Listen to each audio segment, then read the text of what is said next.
En la mañana de hoy vamos a estar considerando la conclusión del discurso del Monte de los Olivos que comenzamos a estudiar hace unos domingos atrás. Recuerden que nos encontramos en medio de la semana de la pasión, unos días antes de la muerte de Cristo en la cruz. Y el Señor profetiza a los discípulos que el templo de Jerusalén sería completamente destruido juntamente con la ciudad, como parte del juicio de Dios que vendría sobre la nación de Israel por haber rechazado a su Mesías. De ahí la pregunta que da lugar a este discurso, versículo 4. Dinos cuándo serán estas cosas y qué señal habrá cuando todas estas cosas hayan de cumplirse. En el texto paralelo del Evangelio de Mateo encontramos la versión más amplia de esta pregunta. Dinos cuándo serán estas cosas, la destrucción de Jerusalén y del templo, y qué señal habrá de tu venida y del fin del siglo. De manera, mis hermanos, que hay tres preguntas aquí, tres preguntas en una. La primera tiene que ver con el tiempo de la destrucción de Jerusalén y del templo. ¿Cuándo van a suceder estas cosas? Las otras dos preguntas tienen que ver con la segunda venida de Cristo y el fin del mundo. Y tal parece que los discípulos suponían que estos tres eventos debían ocurrir uno detrás del otro.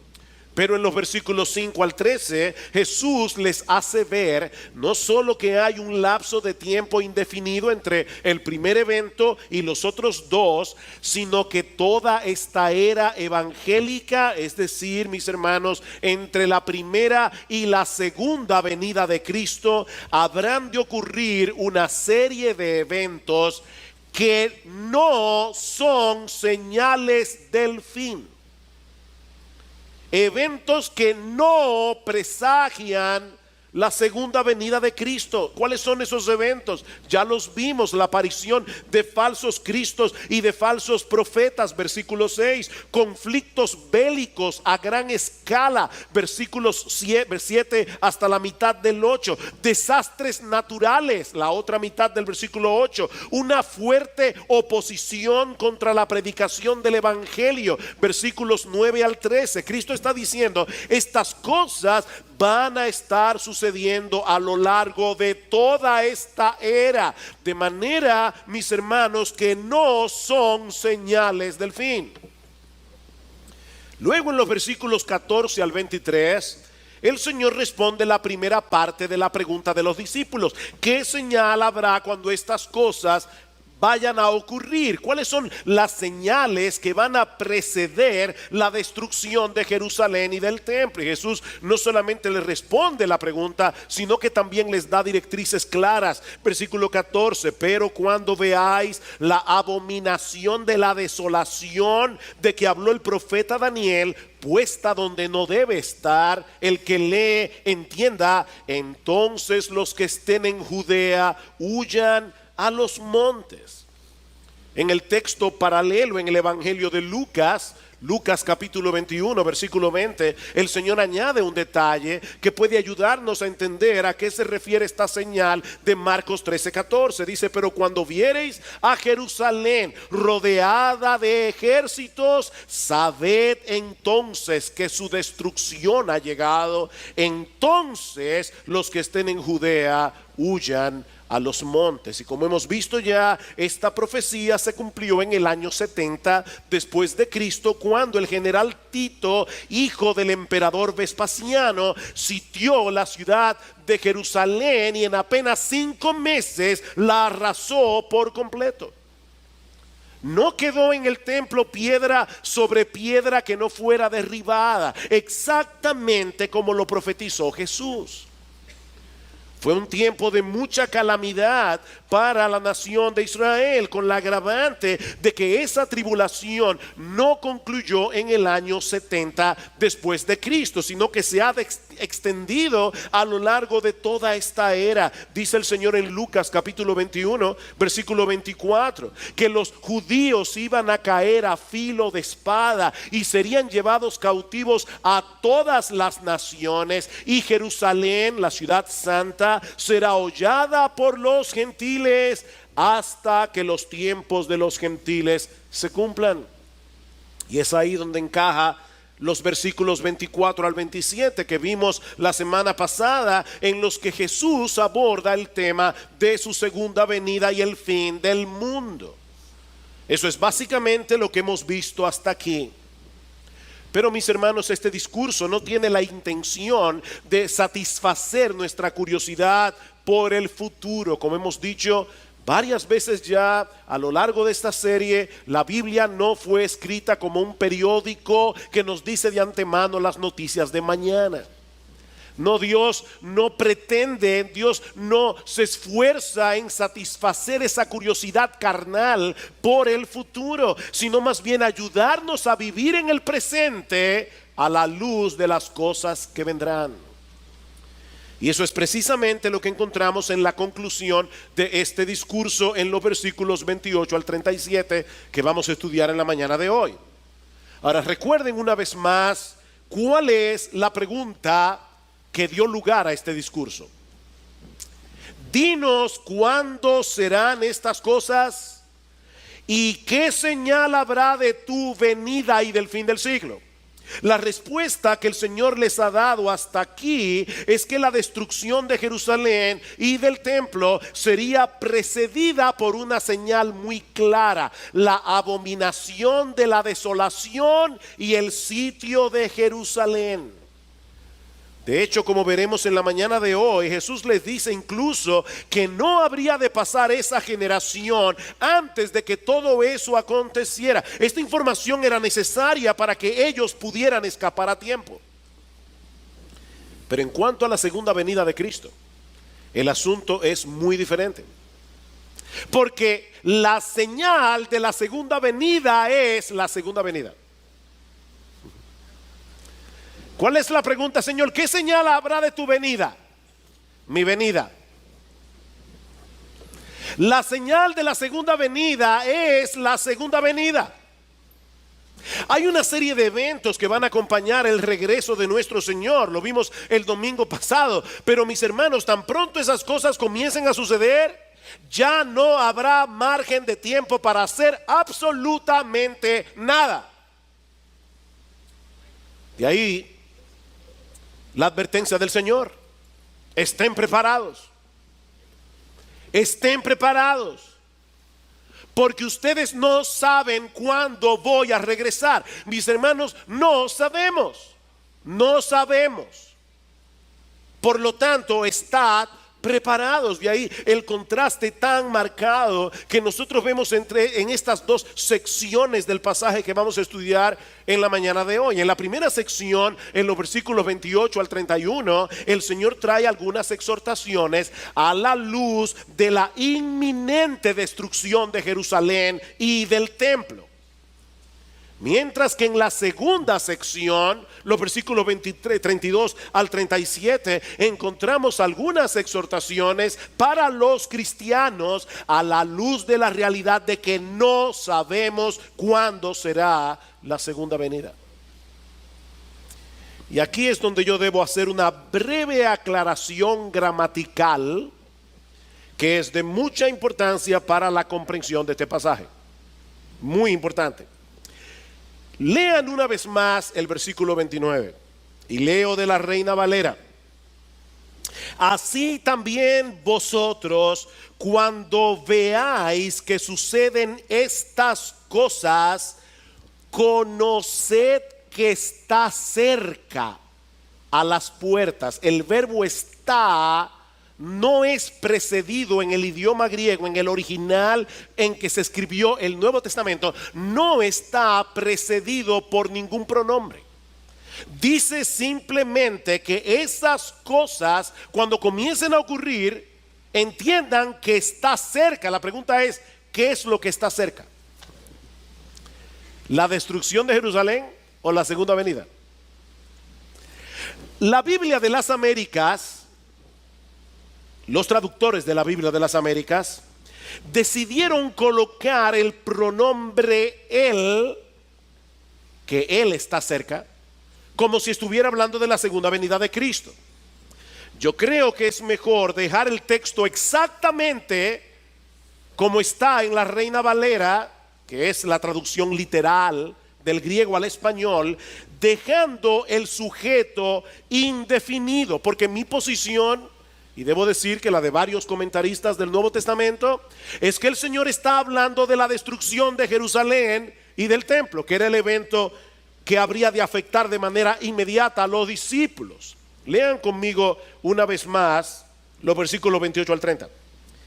De la higuera aprended la parábola: cuando ya su rama está tierna y brotan las hojas, sabéis que el verano está cerca. Así también vosotros, cuando veáis que suceden estas cosas, conoced que está cerca a las puertas. De cierto os digo que no pasará esta generación hasta que todo esto acontezca. Evidentemente está hablando de lo que ellos iban a vivir en ese momento. Versículo 32. Pero ahora va a hablar de otra cosa. De aquel día y de la hora nadie sabe, es decir, de la segunda venida, ni aun los ángeles que están en el cielo, ni el Hijo, sino el Padre. Mirad, velad y orad, porque no sabéis cuándo será el tiempo. Versículo 35. Velad pues, porque no sabéis cuándo vendrá el Señor de la casa. ¿Ven, hermanos, el contraste? En cuanto a la destrucción de Jerusalén y del templo, algunas cosas iban a ser indicativos de que el tiempo está cerca, pero nadie sabe con precisión cuándo habrá de ocurrir la segunda venida de Cristo. Es por eso que hemos titulado este mensaje: Estad preparados. Estad preparados. El Señor exhorta a sus discípulos, a los 12 apóstoles que estaban allí, que escucharon originalmente este discurso. El Señor los exhorta a estar alertas en cuanto a la destrucción de Jerusalén. Versículos 28 al 31. Pero a partir del versículo 32, Cristo exhorta a su iglesia en general a estar preparados para su regreso, porque no sabemos cuándo será. Con esto en mente, veamos ahora la primera parte de este pasaje, versículo 28. De la higuera aprended la parábola: cuando ya su rama está tierna y brotan las hojas, sabed que el verano está cerca. Tan pronto comienzan a brotar las ramas y las hojas de la higuera, es un indicativo de que el verano está cerca. Y de paso, mis hermanos, no hay que buscarle las 5 patas al gato. Algunas personas dicen: la higuera es Israel, y por lo tanto allí está hablando de cuando Israel vuelva a constituirse como nación. Y eso sucedió en el año 1948 con una resolución de la ONU. Entonces iban a pasar 40 años para la venida del Señor. Así que algunas personas geniales, guruses de la profecía, dijeron: Cristo viene en el año 1988. Estamos en el 2017 y no ha vuelto. Mis hermanos, la higuera allí no significa otra cosa que una mata de higuera. De hecho, si buscan el pasaje paralelo en el Evangelio de Lucas, verán que dice: de la higuera y de los otros árboles aprended la parábola. No hay nada especial en la higuera aquí.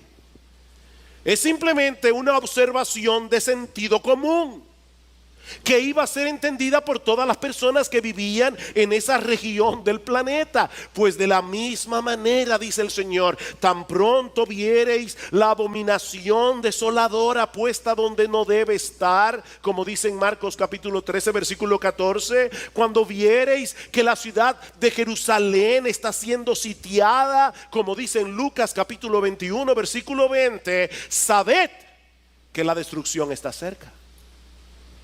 Sabed que la destrucción está cerca. Como decía hace un momento, mis hermanos, esta información era necesaria porque algunos de ellos estarían vivos en ese momento. Versículo 30, de cierto os digo que no pasará esta generación hasta que todo esto acontezca.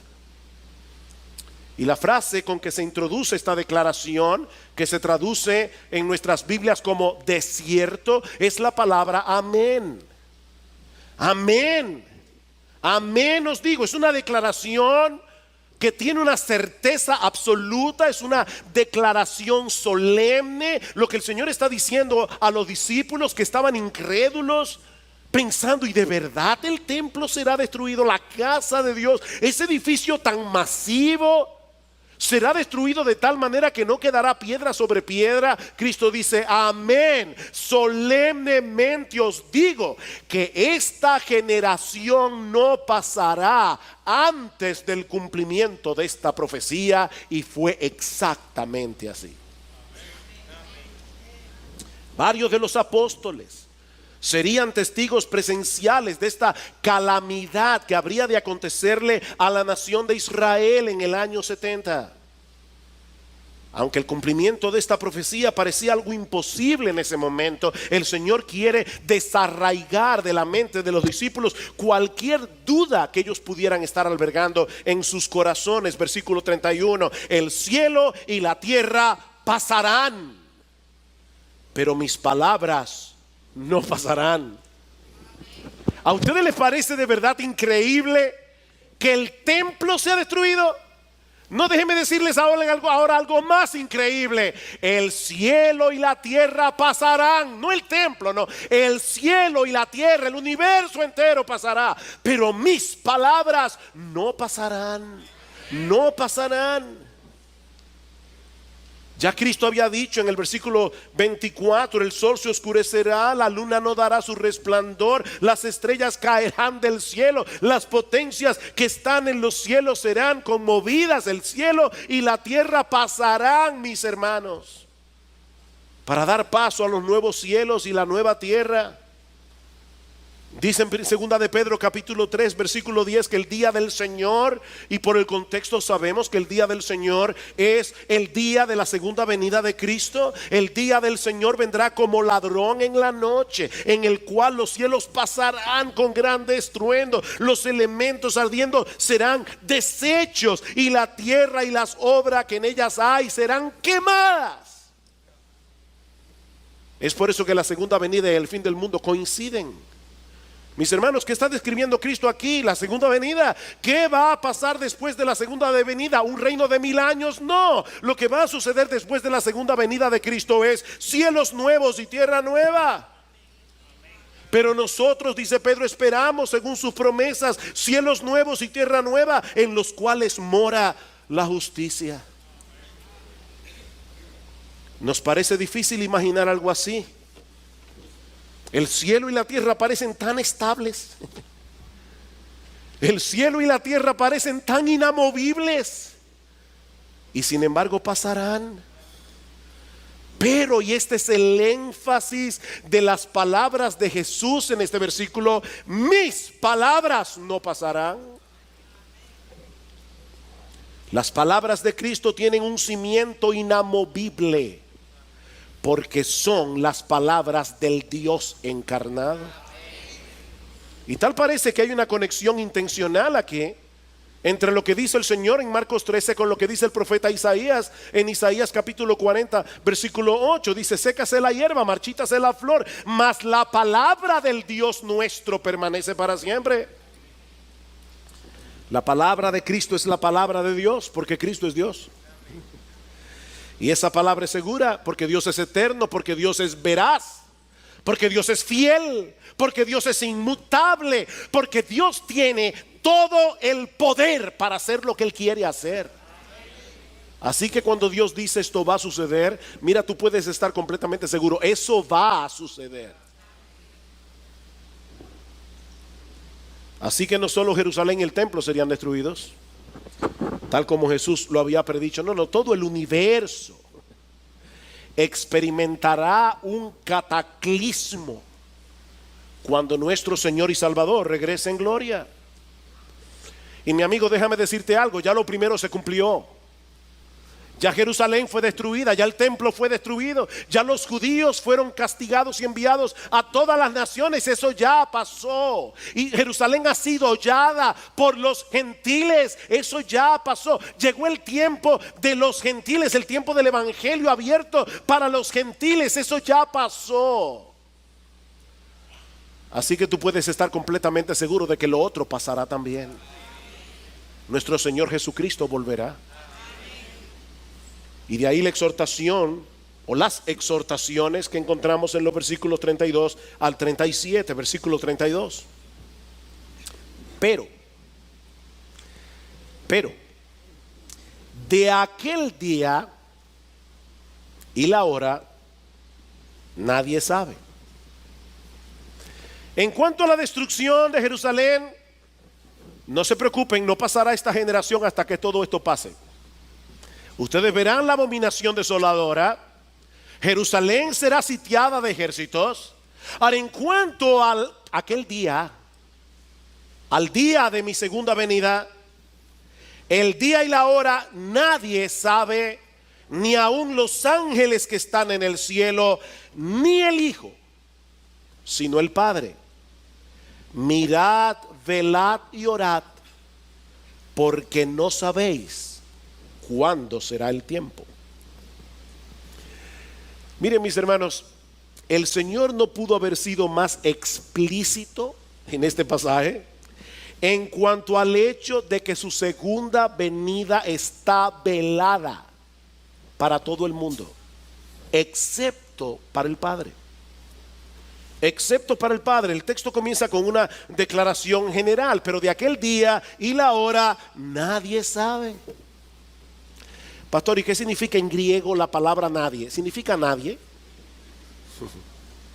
Nadie. ¿Quién lo sabe? Nadie. A nadie le ha sido revelado por el Padre el tiempo de la segunda venida. A pesar de eso, a lo largo de la historia siempre han aparecido individuos que claman tener ese conocimiento. Y algunos son tan geniales que, para no parecer que están violando la clara declaración del Señor, aquí dice: no, lo que no se puede saber es el día y la hora, pero sí se puede saber el mes o el año. Nadie sabe el tiempo, ni el día, ni la hora, ni la semana, ni el mes, ni el año.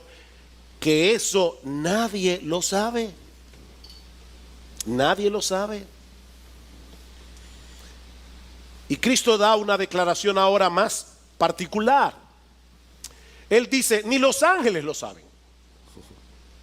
Nadie lo sabe, ni los ángeles lo saben, aunque ellos van a jugar un papel importante en este evento. Recuerdan lo que dice el Señor en el versículo 27, dice: entonces le enviará a sus ángeles y juntará a sus escogidos de los cuatro vientos, desde el extremo de la tierra hasta el extremo del cielo. Los ángeles tienen una tarea que llevar a cabo durante la segunda venida. Pero ¿saben qué?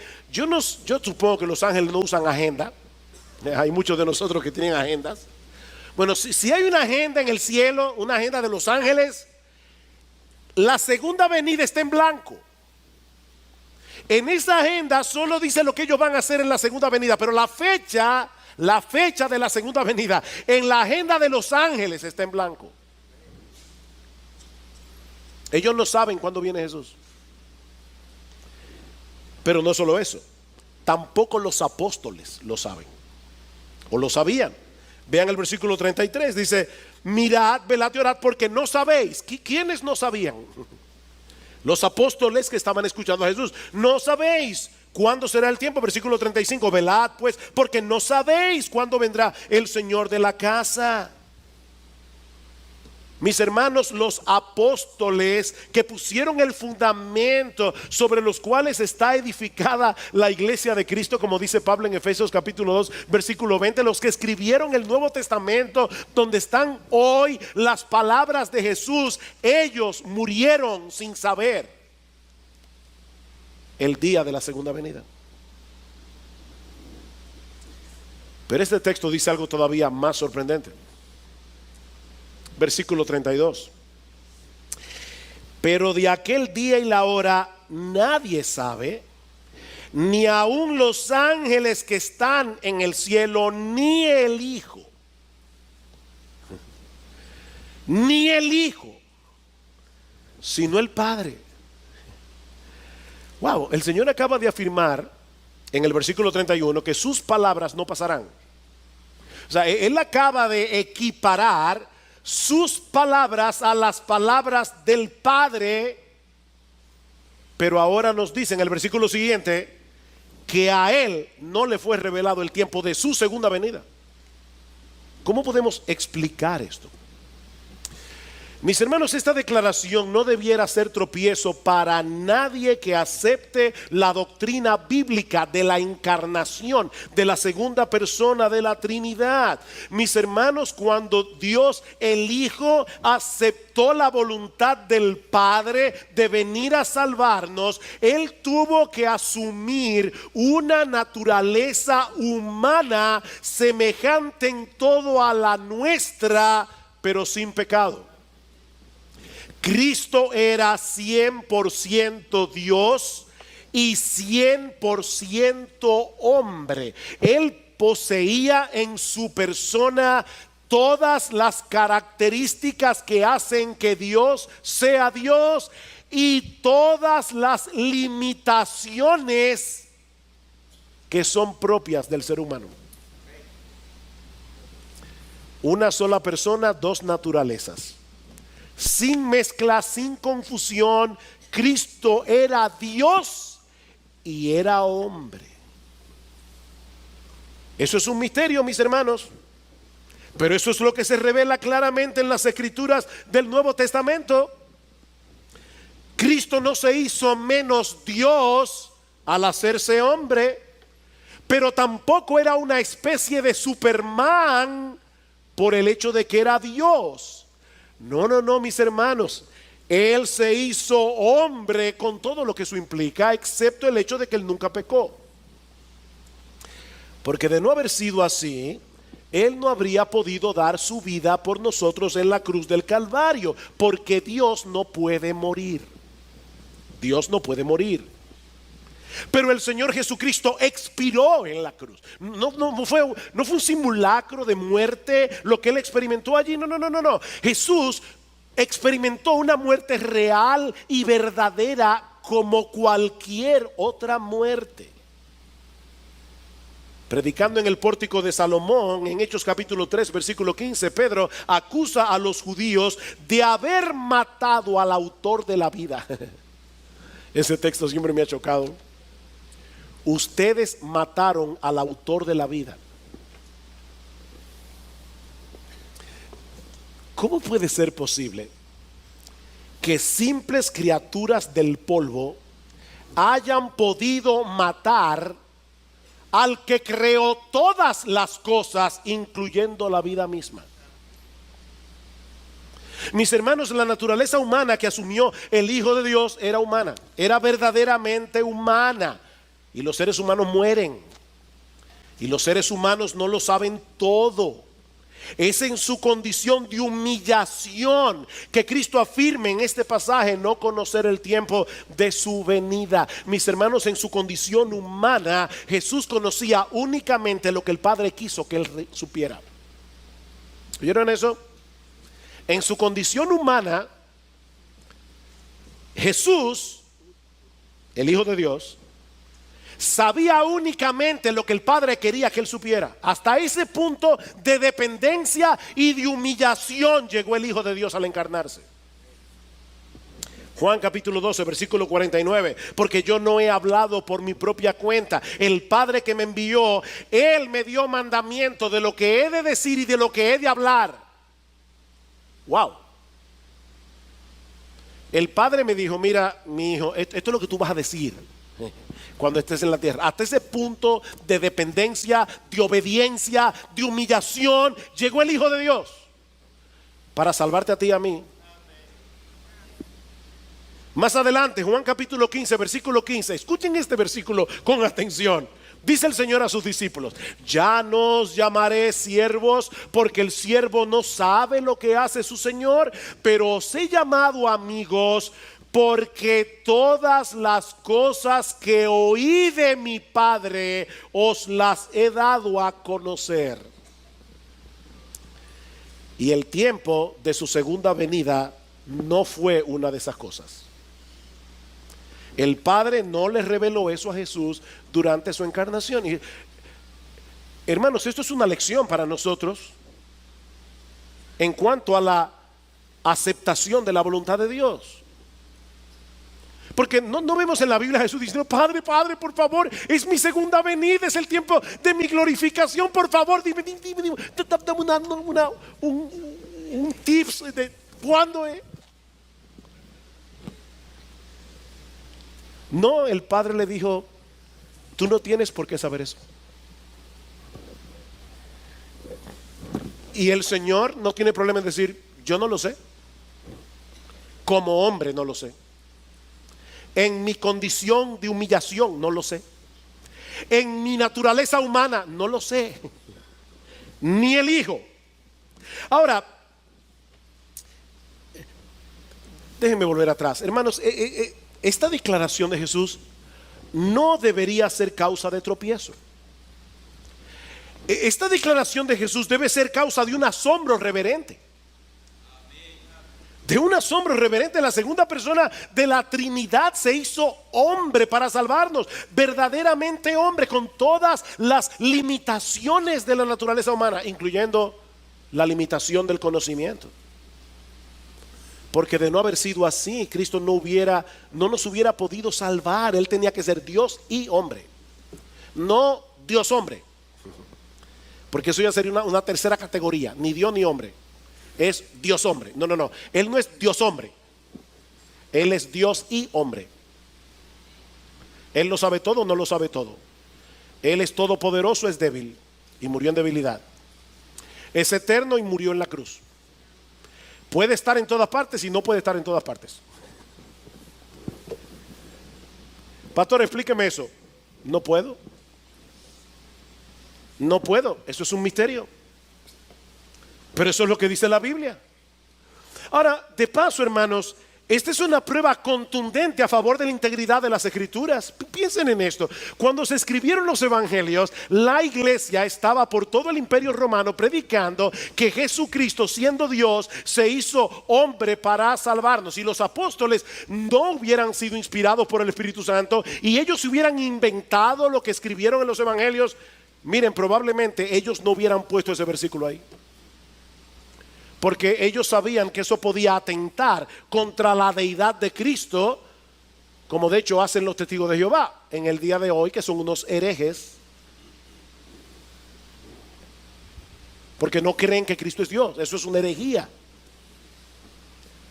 Pero ellos fueron inspirados por el Espíritu Santo, y por lo tanto ellos escribieron con exactitud lo que Jesús dijo.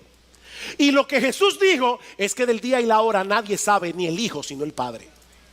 Y ellos escribieron eso inspirados por el Espíritu Santo. Versículo 33. ¿Qué debemos hacer ante esta realidad de que no sabemos el tiempo de la venida? Mirad, velad y orad, porque no sabéis cuándo será el tiempo. Mirad, velad y orad. Como nadie puede saber con certeza que no será en este año, que no será en el otro, mirad, velad y orad. Alguien me preguntaba el domingo pasado, dos jovencitas de aquí de la iglesia, me preguntaron: pastor, pero si Jesús dijo que este evangelio debía ser predicado a todas las naciones, ¿no es eso una señal de que Jesús no puede venir pronto? Porque hay muchas naciones no alcanzadas. Mi respuesta fue: no necesariamente. Porque lo que Jesús dice literalmente en este pasaje es que el evangelio debe llegar a todas las etnias del planeta, a todas las etnias del planeta. Y lo cierto es que hay algunas de esas etnias que hoy están entre el grupo de las no alcanzadas, que en algún punto de la historia recibieron ya el evangelio. Muchos de los países de Medio Oriente que hoy son musulmanes ya recibieron el evangelio en el siglo primero, segundo, tercero, cuarto. Ya se les predicó el evangelio, ya llegó el evangelio ahí. Pero por otro lado, mis hermanos, nuestro Dios es todopoderoso y Él puede mover el corazón de los suyos a un movimiento misionero tan grande que en muy poco tiempo las etnias que Cristo tenía en mente cuando Él dijo eso sean alcanzadas. Así que ¿saben qué, mis hermanos? Nosotros no sabemos cuándo vendrá Jesús. No lo sabemos. Por lo tanto, mirad, velad y orad, porque aparte de todo, la segunda venida de Cristo es el próximo gran evento en el calendario de la historia de la redención. Eso es lo que estamos esperando. Por lo tanto, dice Cristo, mirad, es decir, debemos prestar atención. Segundo, velad, es decir, debemos mantenernos alertas. Y tercero, debemos orar. La palabra que se traduce aquí como velar es lo contrario de estar dormidos. Mis hermanos, ¿qué es lo que pasa cuando nosotros estamos dormidos? Que perdemos contacto con la realidad, ¿no es así? Tú estás dormido. Un individuo puede tener un mal matrimonio, puede tener un montón de deudas, puede ser que mañana lo boten del trabajo, pero si él logra conciliar el sueño, él pierde contacto con esa realidad. Los problemas siguen ahí, pero él está durmiendo. Aunque los problemas siguen ahí, él pierde contacto con la realidad. Mis amados hermanos, miembros de Iglesia Bíblica del Señor Jesucristo, eso es precisamente lo que ocurre con aquellos que están dormidos espiritualmente. Están rodeados de peligros, peligros que amenazan su vida espiritual, peligros que amenazan su utilidad en el reino, pero ellos están ajenos a esa realidad. Ellos están durmiendo. De ahí la exhortación de Jesús: presten atención, despiértense de ese sopor espiritual. Y es importante, hermanos, notar que estas tres palabras, mirad, velad y orad, están en presente imperativo. ¿Y eso qué significa? Primero, que es una orden, y en segundo lugar, que implican un esfuerzo consciente y constante de nuestra parte. Esto no se hace por inercia. Esto es algo, mi amado hermano, mi amada hermana, que tú y yo tenemos que hacer de manera intencional. Debemos hacer esto de manera intencional. Es por eso que la oración está incluida aquí, porque es imposible evitar las distracciones del mundo si no es en dependencia del Espíritu de Dios. Oren. Oren, mis hermanos. Nosotros debemos vivir a la espera del regreso de nuestro Señor. Nosotros debemos colocar ese evento en letras rojas en todas las páginas de nuestra agenda. Tú tienes una agenda, ponlo ahí en el tope, en letra roja: Cristo viene, Cristo viene, Cristo viene. Todos los días de tu agenda, Cristo viene. Y yo estoy aquí para esperar a mi Señor. Versículo 34.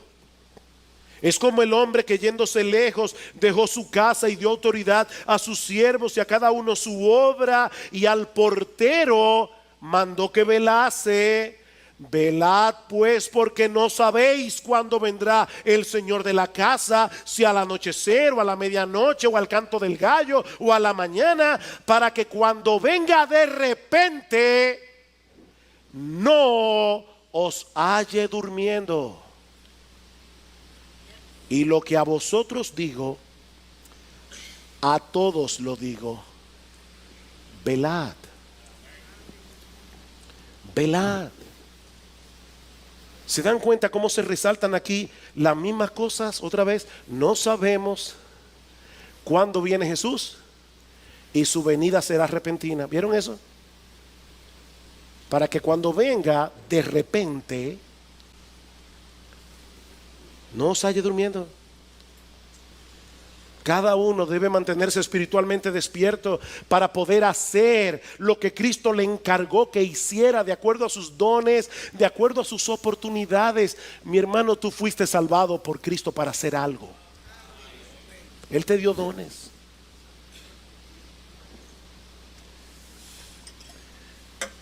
El papá de una hermana de nuestra iglesia tenía una empresa que era vigilada por 2 guardianes nocturnos.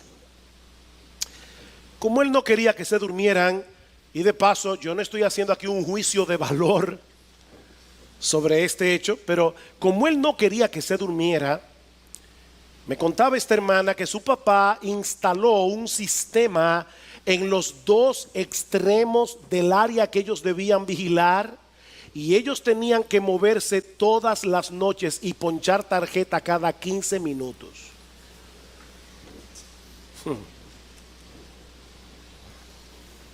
Cada 15 minutos. ¡Pac! Y volver otra vez la noche entera. La noche entera. ¿Saben qué, mis hermanos? Nuestro Dios en su gracia ha instalado un sistema para que tú y yo nos mantengamos despiertos, espiritualmente despiertos. Nuestro Dios nos ha dado todos los recursos espirituales que nosotros necesitamos, pero ¿sabes qué, mi queridísimo hermano, hermana de IBCJ? Nadie puede hacer uso de esos recursos por ti. Eres tú el que debes mantenerse despierto. Eres tú. Eres tú el que tienes que leer diariamente su palabra. Porque la palabra es lo que nos da una dosis de realidad. La palabra de Dios. Nosotros tendemos como a ser pajaritos en el aire, pero la palabra de Dios nos aterriza. Sed sobrios y velad, porque vuestro adversario el diablo, como león rugiente, anda alrededor buscando a quien devorar. Sed sobrios. Tengan buen juicio, porque estamos en una batalla y el enemigo que tenemos en contra es un enemigo formidable. Sed sobrios. No estamos en un picnic en el Parque Mirador, estamos en un campo de batalla. No aflojes tu fusil y no te duermas, que te pueden dar un tiro en la cabeza cuando menos te lo esperas. Sed sobrios y orad, porque es a través de la oración que nosotros obtenemos la ayuda necesaria para enfrentar al enemigo. Mi hermano, tú quieres permanecer despierto, mantente cerca de la palabra, mantente cerca de la oración, porque no hay otra manera. Pero tampoco te alejes de la iglesia.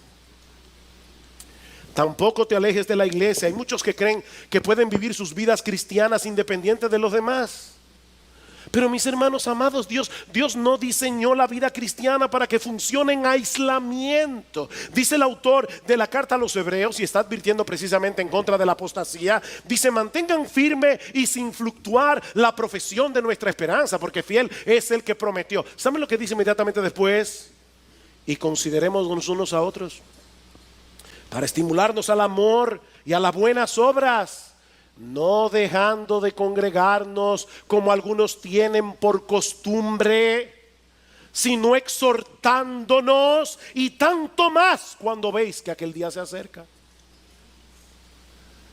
Ante la realidad de que nos acercamos cada vez más al encuentro de nuestro Señor, no dejemos de congregarnos, para que podamos estimularnos unos a otros al amor y a las buenas obras. Necesitamos el cuerpo de Cristo para mantenernos alertas, para mantenernos despiertos. Necesitamos exponernos a la predicación de la palabra. Necesitamos exponernos a las ordenanzas del Señor, como lo haremos esta noche, celebrando la Santa Cena. Oh, mis hermanos, despojémonos de todo peso y del pecado que nos asedia. para que podamos seguir corriendo con paciencia la carrera que tenemos por delante, porque muy pronto veremos a nuestro Señor. Despierta, mi hermano, si estás durmiendo. Despierta. Mantente alerta si estás despierto, pero no dejes de velar. Coloca delante de tus ojos ese día señalado en la agenda de Dios, para que nada te distraiga. Cristo viene. Oh, Cristo viene. Y levantarse cada mañana diciendo: ojalá fuera hoy. Ojalá fuera hoy. Hay veces que por razones ministeriales uno tiene que salir de viaje sin la esposa. Y cuando ya se acerca el día del vuelo de regreso a casa, uno está a veces tan emocionado por volver a casa y ver a la familia que uno no puede dormir. ¿No les ha pasado eso? Uno no puede dormir. Nuestro bendito Señor vuelve y nosotros estaremos para siempre con Él. Dice en Hebreos capítulo 9 versículo 28 que Cristo, habiendo sido ofrecido una vez para llevar los pecados de muchos, aparecerá por segunda vez sin relación con el pecado, para salvación de los que ansiosamente le esperan, dice el texto literalmente. Los que ansiosamente le esperan. Ese tipo de espera es lo opuesto al olvido. Ese tipo de espera es lo opuesto a la apatía. Es lo opuesto al descuido. Es lo opuesto a la distracción. Y yo te pregunto, mi amado hermano, ¿estás esperando ansiosamente a tu Señor? Ansiosamente, aguardando intensamente ese bendito día en que nos encontraremos con Él y veremos su rostro. ¿O te has dejado arropar por el olvido, la apatía, el descuido, la distracción por las cosas de este mundo? Escucha estas palabras de Pablo en Romanos 13. Y esto conociendo el tiempo, que es ya hora de levantarnos del sueño, porque ahora está más cerca de nosotros nuestra salvación que cuando creímos.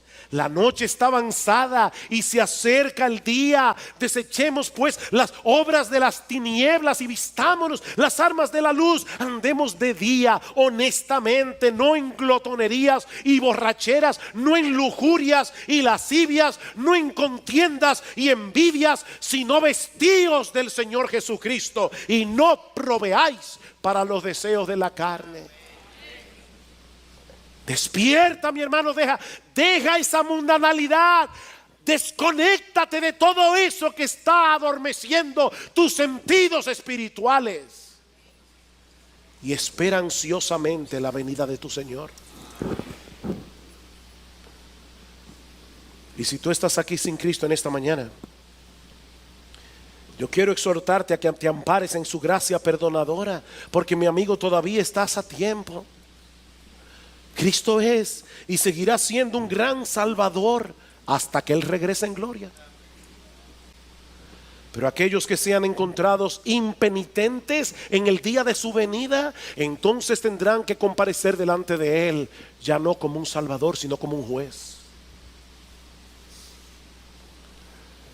Oh, mi amigo, que no te quepa la menor duda de que todas las profecías de la segunda venida de Cristo se van a cumplir, así como se cumplieron todas las que tenían que ver con su primera venida. Pero lamentablemente muchos estarán distraídos hasta que sea demasiado tarde. Dice Jesús en Mateo 24: mas como en los días de Noé, así será la venida del Hijo del Hombre. Ven, hermanos, No es una venida secreta, es tan pública como el diluvio, como en los días de Noé. Así será la venida del hombre, porque como en los días antes del diluvio estaban comiendo y bebiendo, casándose y dando en casamiento, nada malo, todo legítimo en sí mismo, pero estaban distraídos en estas cosas. Hasta el día en que Noé entró en el arca y no entendieron hasta que vino el diluvio y se los llevó a todos. Así también será la venida del Hijo del Hombre. Oh, mi amigo, que ese no sea tu caso.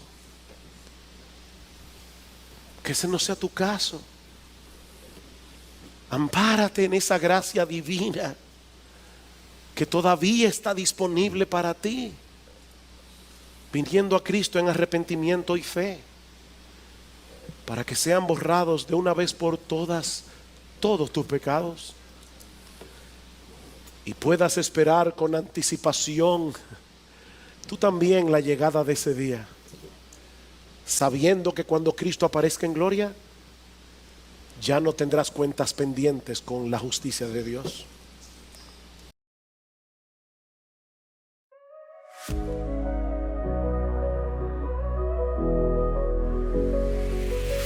I saw you standing there, a spark in your eyes, caught in the moment, took me by surprise. Your smile lit a fire I couldn't ignore, something I'd never felt before. The world fades away, it's just you and me. A quiet kind of magic set me free. A kiss and everything starts. The chaos in my head was tearing me apart. This rush, this tingling in my veins, I hope this feeling forever remains.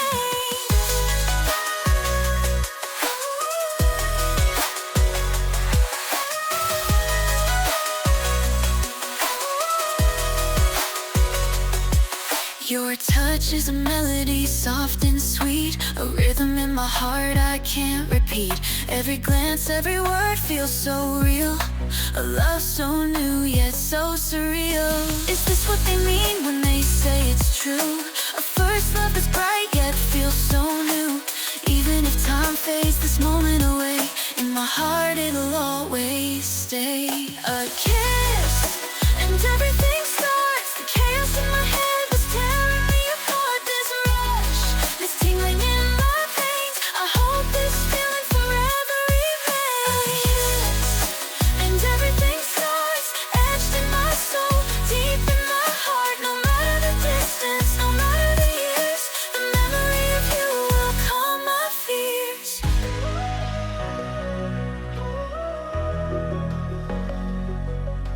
Time moves on, but I'm still holding tight to that fleeting moment that felt so right. Though life takes us down different roads,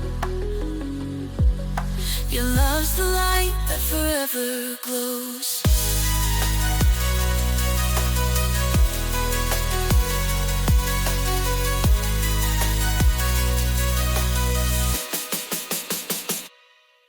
A kiss and everything starts. The chaos in my head was tearing me apart. This rush, this tingling in my veins, I hope this feeling forever remains.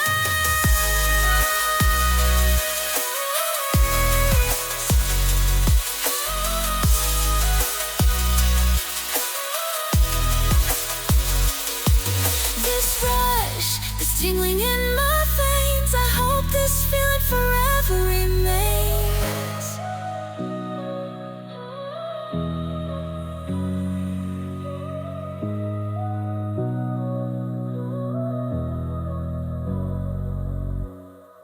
A kiss and everything starts.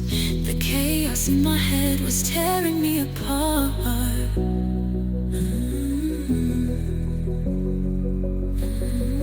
This rush, this tingling in my veins, I hope this feeling forever remains.